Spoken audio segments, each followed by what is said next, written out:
Hello বন্ধুরা, আজকে আবারও একটা মিনি ব্লগ নিয়ে চলে এলাম তোমাদের কাছে।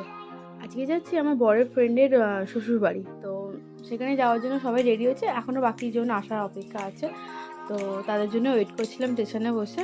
তো একের পর এক ট্রেন চলে যাচ্ছে, আমরাও বসে বসে ট্রেন উপভোগ করছি যাচ্ছি যখন। তো এখানে মানুষ দেখো ফোন দেখা চালু করেছে, আমি ওটা ভিডিও করছিলাম। তো সবাই মিলে আমরা ট্রেনে উঠে পড়েছি। এই যে দিদি উঠেই চুলটা বেঁধে নিচ্ছে, আমাকে সামলাতে হবে। ট্রেন থেকে নেবে, তারপরে আমরা উঠে বসলাম টোটোয়। তো টোটোয় ওঠার পর সবাই গল্প করা শুরু করে দিল, আমি একটু ভিডিও করা শুরু করে দিলাম, মানে এদিক ওদিক করে ভিডিও করছি। আমার আবার গল্প থেকে আমার দেখতে বেশ ভালো লাগে রাস্তাঘাট। আমিও সেই রাস্তাঘাট দেখতে যেতাম। আমরা সেম জায়গায় আগের বারে গেছিলাম, মাছ কিনতে গেছিলাম আমাদের বাগনানে, সেম জায়গায়। যাই হোক, সেদিনকে সন্ধ্যে গেছিলো বলে কোনো ভিডিও নিইনি গাছ কেনা। তো আজকে পুরো আমরা সেম জায়গায় যাচ্ছি। আর সকালবেলা হ্যাঁ, এই যে এটা অন্য গলিতে আমরা ঘুরে গেছিলাম, মানে রাস্তা। এইটাও, এই জায়গাটা খুব সুন্দর পিকনিক স্পট। নদীর পাড়ে গাছের উপরে বাঁধানো আছে কোনো পিকনিক করার জন্য। তো তোমাদের কেমন লাগছে ভিডিওটা অবশ্যই কমেন্ট করে আমাকে জানিও। এই যে সবাই মিলে দেখো কেমন গল্প করতে করতে যাচ্ছে। এখানে মানুষ লঞ্চ খেতে খেতে শুয়েই পড়লো। আবার একটা পোল পড়বে, হ্যাঁ পোলে অতটা জল নেই কিন্তু বেশ ভালোই লাগছিল পোল ফুল। ভয়েসটা আমার এরকম হচ্ছে, কদিন এতই ঘুরেছি, এতই মানে আমাদের নেমন্তন্ন বাড়ি পড়েছে, তার জন্য আমার গলাটা একটু বসে গেছে। তো গলার ভয়েসে তাই এরকম লাগছে। তারপর আমরা টোটো থেকে নেবে এই যে শিল্পা রানী, এই যে বাপের বাড়ি গেছিলাম। এখানে মানু আর মানুর কাকাই দেখো চশমা এক্সচেঞ্জ হয়ে গেছে।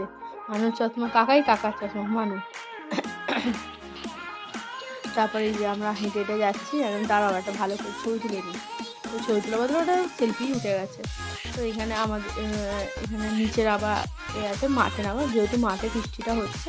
তো সবাই মিলে ওপর থেকে নিচে নামছে। এখানে সবাই আস্তে আস্তে একে একে নেমে পড়ছে মাঠে। তো যেহেতু মাঠে সব কিছু জোগাড় করা আছে, ওর মামাই সব রান্না বান্না করে রেখেছে শিল্পা। তো আমরা গিয়ে খালি খেয়েছি। এই যে আমরা গিয়ে শুরু করে দিচ্ছি মুড়ি খাওয়া, মুড়ি বেগুনি শসা ঝুড়ি ভাজা সবাই মিলে শুরু করেছে। ওইদিকে ছেলেরা বসেছিলো, এইদিকে মেয়েরা বসেছিলো।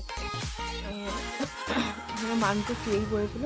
তারপর একবার ঠিক হলো যে একটু ঘুরতে যাওয়ার জন্য ওই নদীর পাড়ে। তো তারপরে দেখো এখানে একটা সাপ মরে পড়ে আছে, শুকিয়ে পটপটি হয়ে গেছে। এই যে আমরা তারপর সানগ্লাস পরে আমরা রোদ উঠেছে বেশ একটু সাজুগুজু করে আমরা একটু ঘুরতে বেরোছিলাম। আমরা আবার নিচে নেবে খানিকটা সবাই মিলে নিজের মতো সেলফি টেলফি তুলে ছবি তুলে আবার যাচ্ছে। আমি ওটা ভিডিও করতে করতেই যাচ্ছিলাম। ওই যে সবুজ শাড়ি পরা ওটা হচ্ছে শিল্পার শাশুড়ি মা, পেছনে লাল আছে, লাল শাড়ি পরা আছে, ওটা হচ্ছে শিল্পার মা। আর এই দেখো, এই হচ্ছে আমাদের দুটো বদমাইশি শুরু। এখানে যে যা সব সেলফি